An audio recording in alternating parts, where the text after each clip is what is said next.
just glued down the extender, the SD card, so that slot's nice and clear now, so that's all plugged in. So the only real way I could actually get it kind of tidy, to be honest with you, although now it's the perfect shape to pick up any interference, and all interference, especially as the shielding is missing from the logic board. So this could be interesting. So this might be a complete and utter disaster.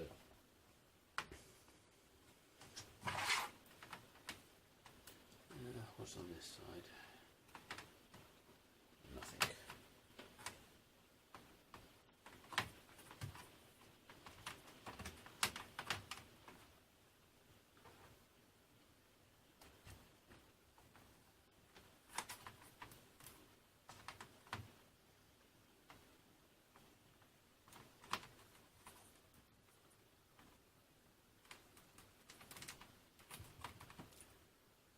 Goes nicely as well.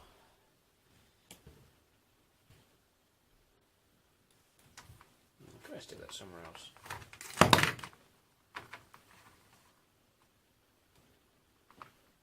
Let's go fancy. Let's stick it up there. I don't know why. Don't think that touched anything.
So we've got the AC in over here.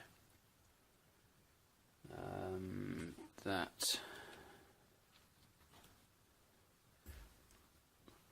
just looking on there, so that's where your AC is in. We've got one of these, what's it called, IEC sockets? I can't remember. With a filter built into it, so unfortunately I won't be able to actually just tack and solder on the back of there, which is a little bit annoying. Which means instead I've got to do something with the actual plug that goes to the PSU, which is very annoying.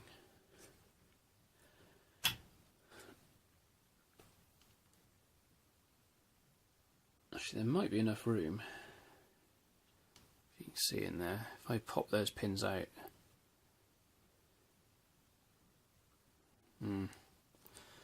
I wonder how much room I've actually got. Come on, get out.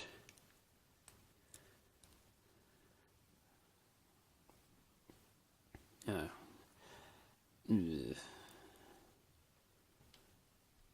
That's pretty flush, isn't it? So I think by the time that...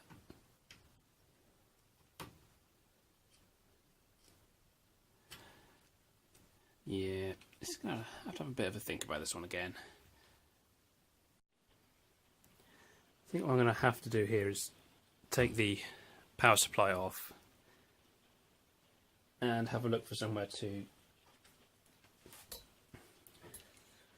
solder to USB power supply wires to, because I just realised I'm going to do it in the pin. It's not going to be fused, although this will have its own, you know, internal protection. It'd be nice to actually have it operating off the fuse on here, so if anything else goes pop on this, the Raspberry Pi is, well, probably saved, but if it's not, at least it's got no power going to it and it can't go up in a big ball of fire. So I think this board's got to come off again.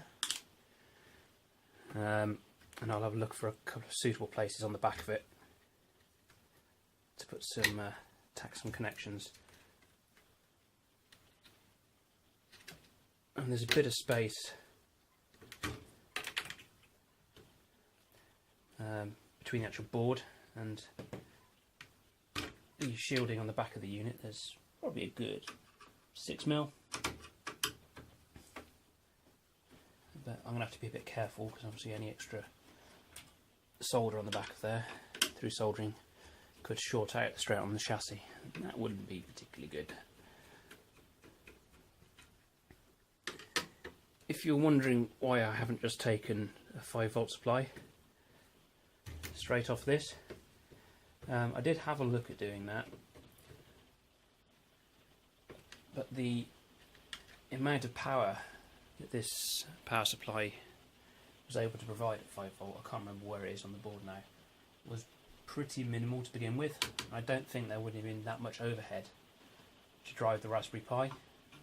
I mean, all these heat sinks on here, this thing gets pretty toasty as it stands, without any additional load being present. So I didn't really want to risk it, as most of you probably know from watching my first video where I repaired this. It's quite easy to shorten the life of these caps on here so they start bulging. So I thought it's probably sensible just to tap it straight off the mains, have its own independent power supply, and then not really going to get, hopefully, that many issues. So I think I've pretty much disconnected everything on here. So now it's just a matter of having a gander.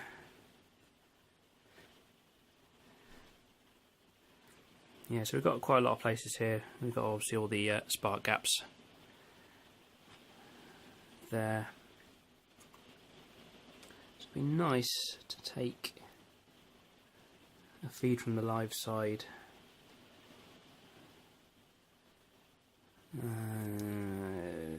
Well, anywhere off there, to be fair. These, the legs on these, if you can probably see. Focus. There we go. They actually protrude out quite a bit as it is on the back of the board. So I think if I'm just very careful with the soldering, it's not a very pretty way of doing it though, is it?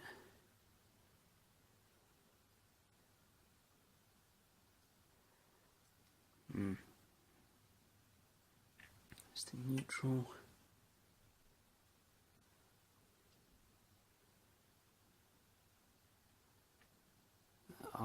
I'll tack a couple on the back of there. Right, time to go back up to the man cave. What I'm going to do is I'm going to tack the live just across those two there, and I'm going to tack the neutral across those two there.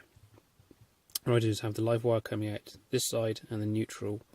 I won't lay the neutral in this direction going across outside the ball, because you'll line it across the top of the live, which isn't particularly good practice. So I just run the neutral going this way instead, and to exit out that way. Now there's quite a lot of thermal mass here, so the soldering iron could struggle. It's going to put a little bit of flux on here.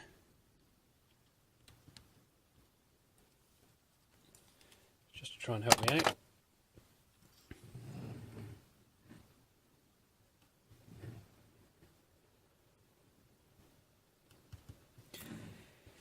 And see how we go.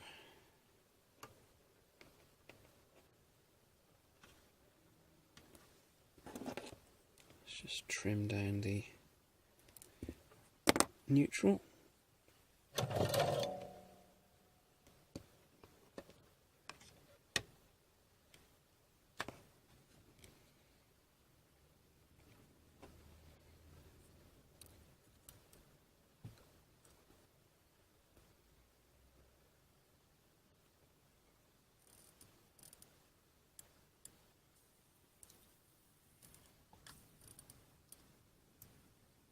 Okay, got both those to melt, so that's good.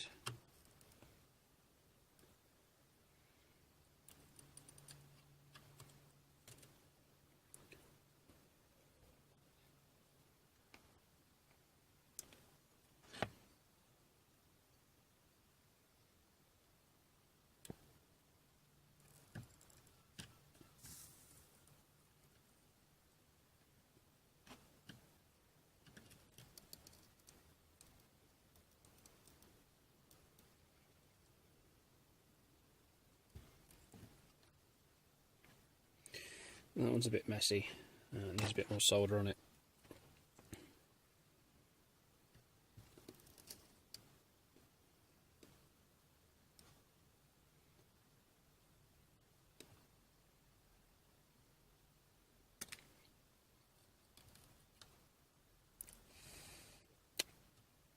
Ow. Try that again, Chris.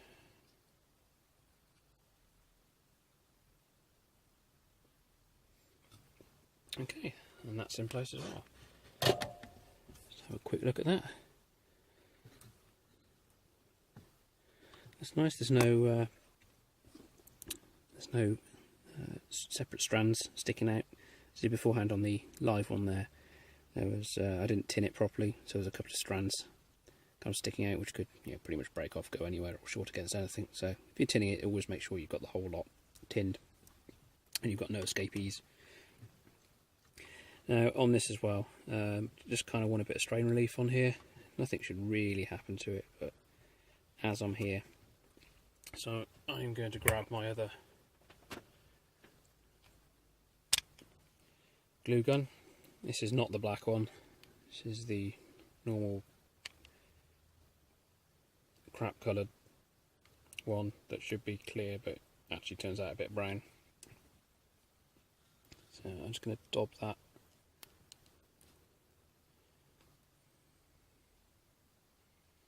on there.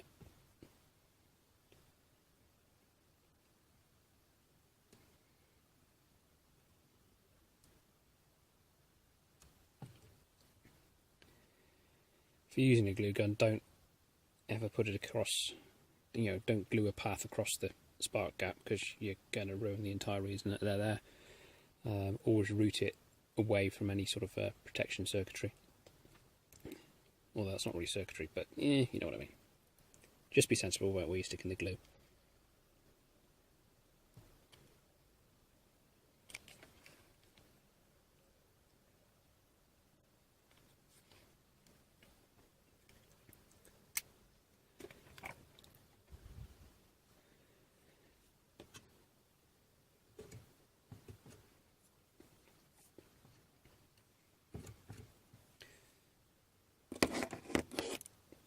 So, got a few strings there, just remove them out of the way. Yay. Yeah, get rid of those. So now, got two pretty damn firm wires tacked on there. So should pretty much be ready to run back downstairs and put this together. Okay, I just put this board roughly back in place, and the wires don't pinch, which is great. So I'm just going to screw this back in place. Now, when I remember where I've put the screws, yeah, there they are.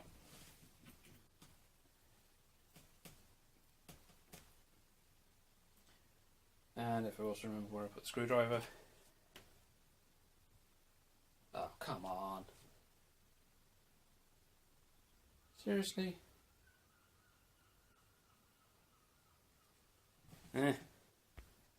Found it. So I've just been looking at places to put the power supply.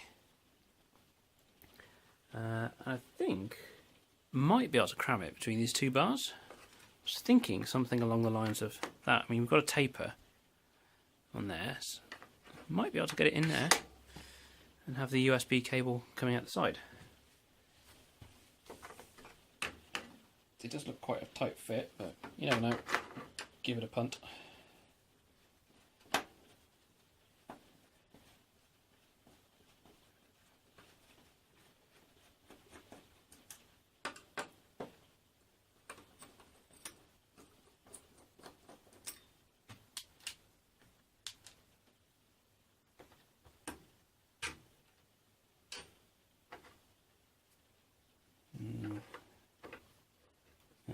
bit of a raised area there, which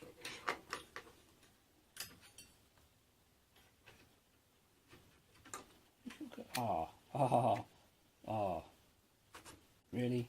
That is. Oh, there's a cable fit as well. That'd be amazing.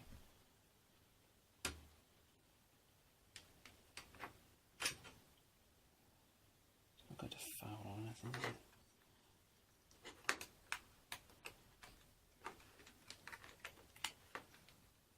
Oh, that's good, that's good.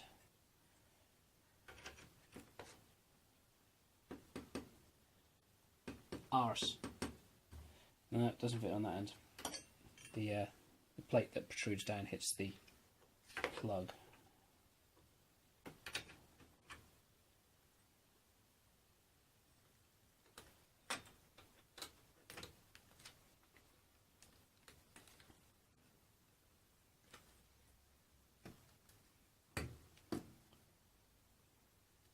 That just about pops in. Right, I'm going to go with that.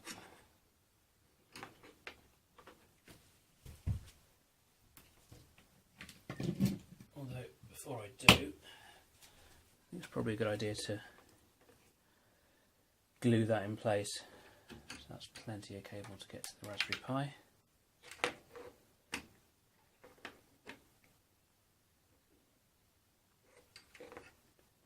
It's a shame about that because there's a slight nipple. I assume something else goes here on other models.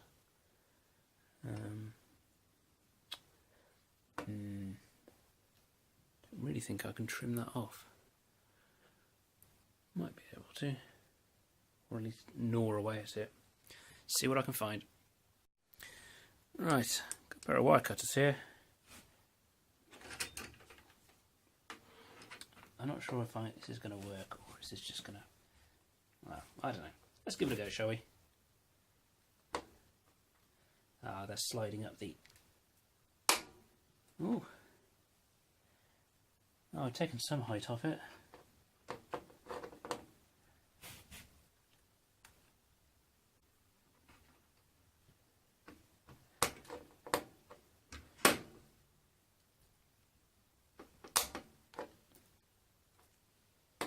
Yay. That's pretty good actually. Pretty happy with that. It's alright, I am just killing time whilst the glue gun heats up again. So I can attach that.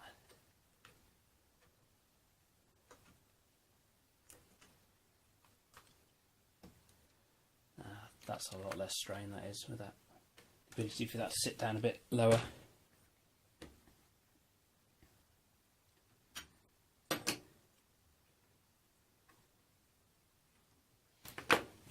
Has the glue gun got hot?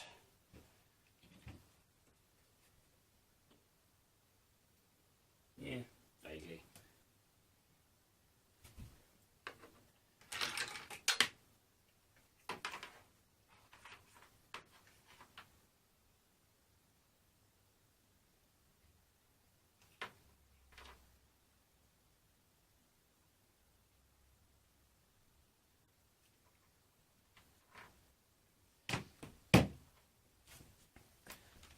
Right, just glued, like you can see, all the way around there. So I'm reckoning let's do something with this cable as well, aren't I?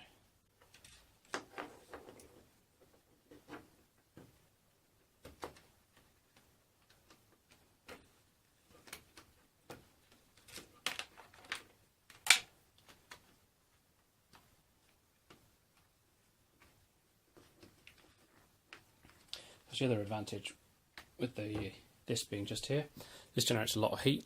You've got vents at the bottom and the top here, so you're going to get a lot of natural draw through. So this is going to get just gently cooled anyway, just by the convection that's caused by these heat sinks. So I thought that'd be quite a good idea.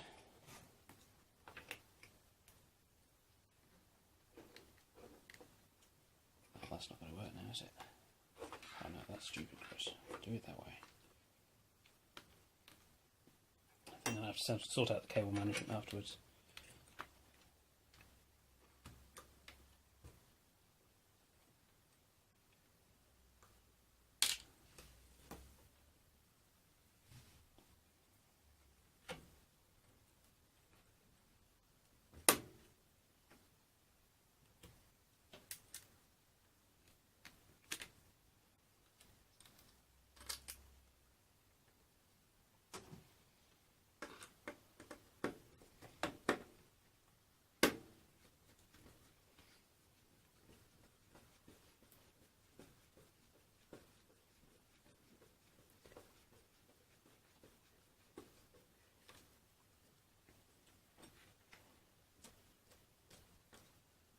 That is in there nicely.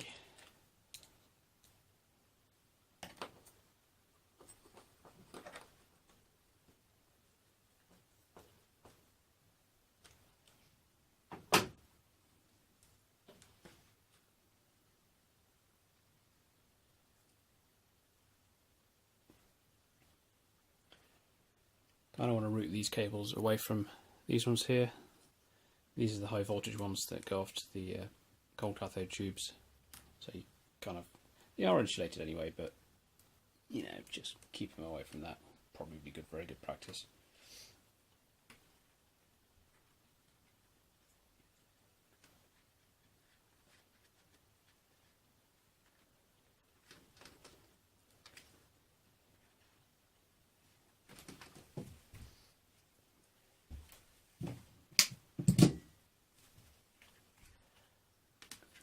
Be a little bit pikey with this, just stick it in place with a bit of black glue, which looks bloody awful, but yeah, keeps it in place.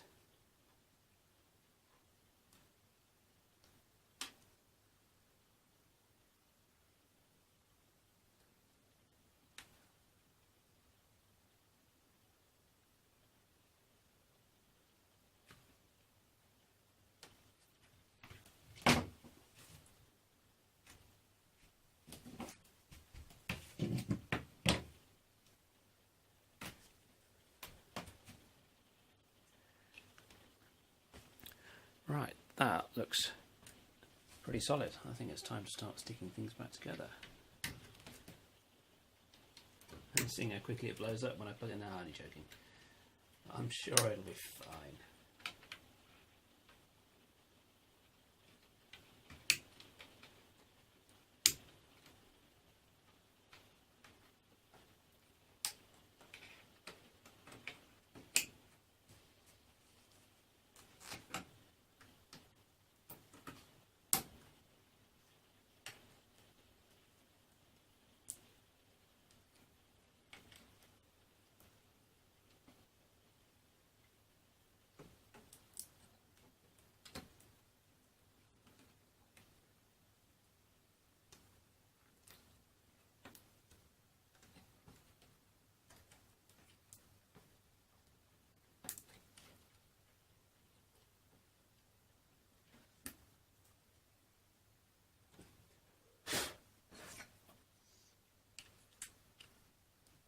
Might be an idea if I put that back together, wouldn't it?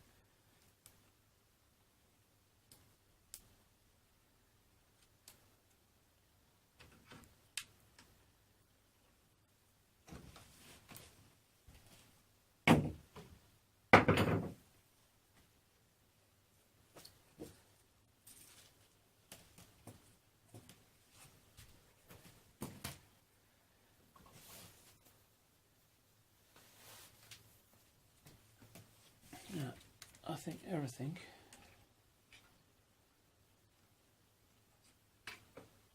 is plugged back in. Just got to find the screws for that. Obviously the heat shield can't go on there anymore. Heat shield? Good lord. Just the shielding generally. Yeah, we'll call it the heat shield for the time being. Yeah, it's a bit more entertaining.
I think this cover is actually pretty much ready to go on. If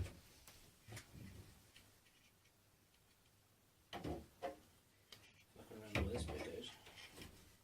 How did that go?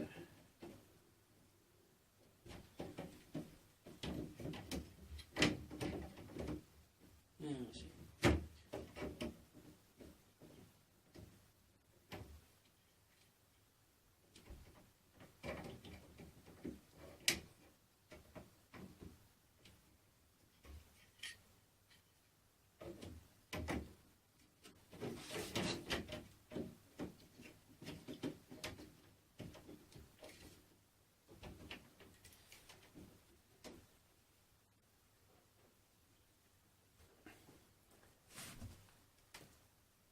Oh, look at that. Missed one.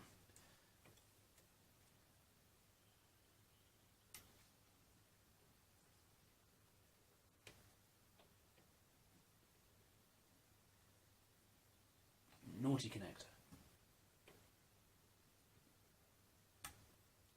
Alright, try again. Okay, just going to move you back a little bit so you can all see.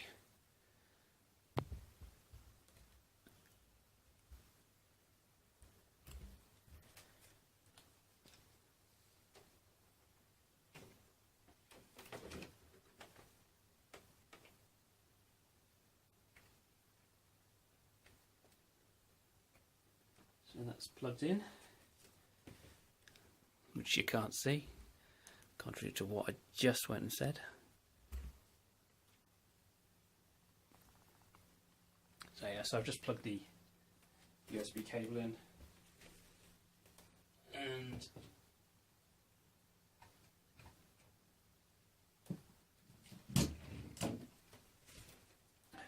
wow, let's do a test fit, see how it goes.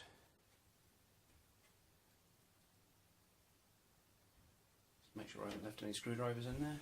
Yeah, that'll be fun.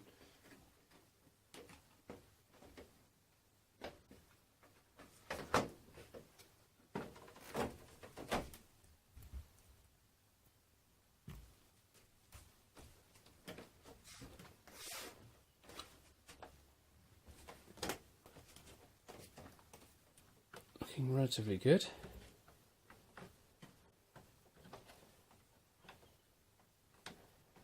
Make sure that HDMI connector goes in snugly. Actually it has done. So you can see we've got the Pi there. And the SD. Oh my god, it's actually gone back together properly. Oh, this is amazing. Right. So this is the bit now where I drop the card actually inside the TV. I hadn't thought about that. That's kind of dangerous. I should really block that area up. So I should, I haven't tried this yet, be able to, perfect, there we are.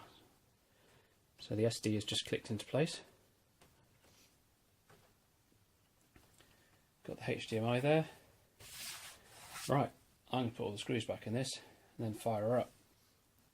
A couple of minutes later, we're all back together.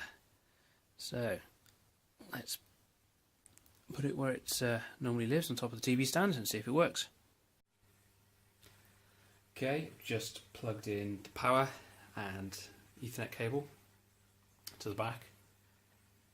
Excuse the extremely washed out image, it's just because it's a black TV and there's a white wall behind and the sun's shining on it, so if something comes on the screen, you're not going to be able to see it, so I've purposely overexposed it. Right, so power connector's on, power's on at the wall, nothing went pop. And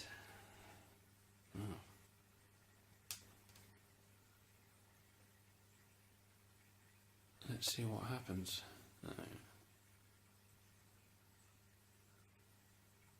Oh, amazing. Okay, so that works. Let's see if I can.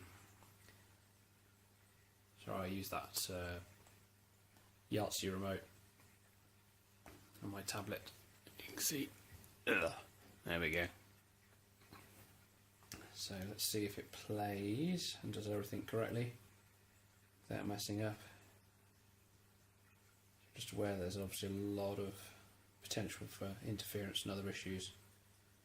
So what have I got on here? Oh, in case people don't know, this is OpenELEC.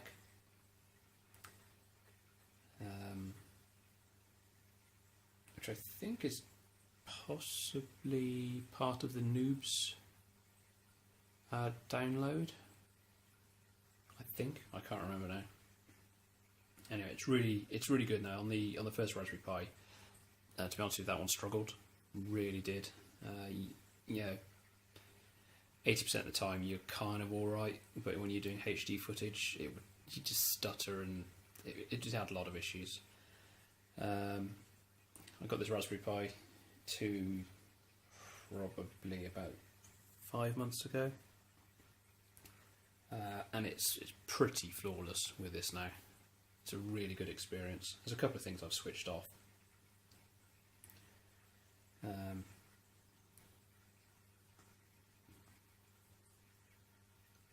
actually just trying to find something to play on here that isn't going to be flagged as some sort of copyright material, which is going to be difficult.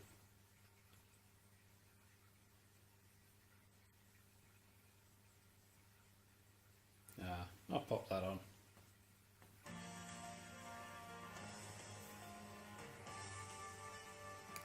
Good old VHS copy. There we are, now you can see it.